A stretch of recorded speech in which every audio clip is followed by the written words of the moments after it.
semplicemente chiedo, alla luce anche degli aggiornamenti che ci sono stati dei decreti ministeriali che trattano appunto la questione e in particolar modo riguardo alle anche osservazioni che sono state fatte dalla Commissione europea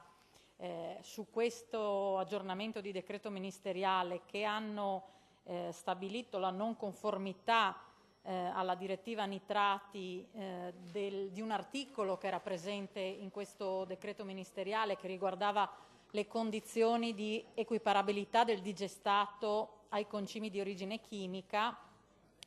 Chiedo appunto a che punto è l'aggiornamento, diciamo, della normativa regionale in merito. Grazie. Bene, prego, Assessore Sciauli. Leggevo velocemente la risposta dalla collega Vito, alcune cose sono sostanzialmente ovviamente ripetute rispetto alla revisione e, come probabilmente ha già detto prima la collega, la Regione ha continuato attraverso l'apporto del gruppo di lavoro fatto con deliberazione della Giunta regionale già nel 2012 e successivi accordi Stato-Regioni-ISPRA ad esaminare le fonti di inquinamento da nitrati nelle falde, utilizzando modelli di studio che potessero riconoscere, ecco questo mi pare una parte abbastanza importante, che potessero riconoscere i diversi apporti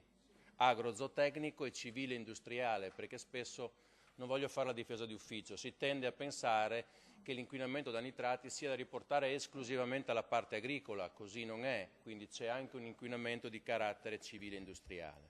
sia per determinare quali sono in concreto i fattori di inquinamento, sia per determinare la necessità o meno di modificare le attuali ZVN, che sono le zone vulnerabili ai nitrati. In particolare è di interesse uno studio ISPRA, Regioni e MIPAF, concluso nel 2015, sulla base del quale il gruppo di lavoro interdirezionale nitrati ha definito nel 2016 ulteriori approfondimenti per una nuova delimitazione delle ZVN e per un'area studio probabilmente estesa a tutta la pianura e collina regionale.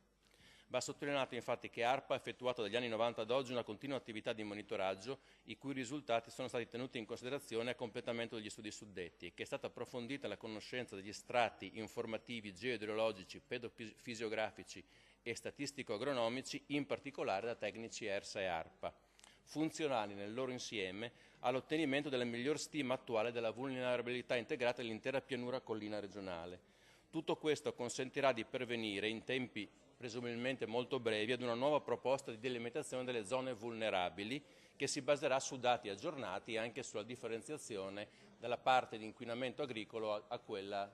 civile e industriale. Mentre sui punti 2 e 3, che sono più di mia competenza specifica, attualmente la direzione centrale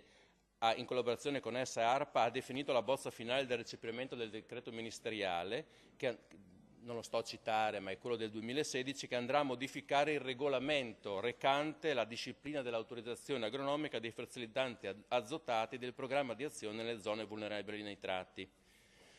Una delle principali differenze, quindi in cosa consisteranno i cambiamenti, sarà la possibilità di rendere più elastica la gestione del periodo di divieto dello spandimento degli effluenti di allevamento e del digestato durante il periodo invernale. Il periodo di divieto allo spandimento sarà di 90 o 120 giorni in funzione del tipo di materiale che si intende distribuire e della copertura vegetale presente sul terreno, in modo da ottimizzare l'effetto concimante dell'azoto e allo stesso tempo minimizzare la perdita per dilavamento con conseguente inquinamento di eventuali acque sotterranee.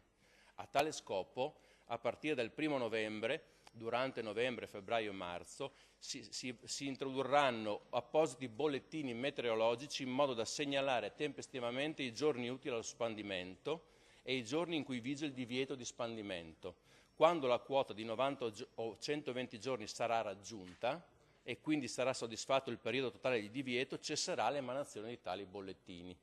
Rispetto alla norma precedente, quindi, verranno ad essere eliminati i tempi di attesa necessari all'approvazione delle deroghe, che ogni volta dovevano passare in giunta regionale, e un tanto consentirà di utilizzare al meglio i giorni utili allo spandimento. Sì, ringrazio l'assessore per la risposta che mi riservo di verificare in maniera approfondita in seguito.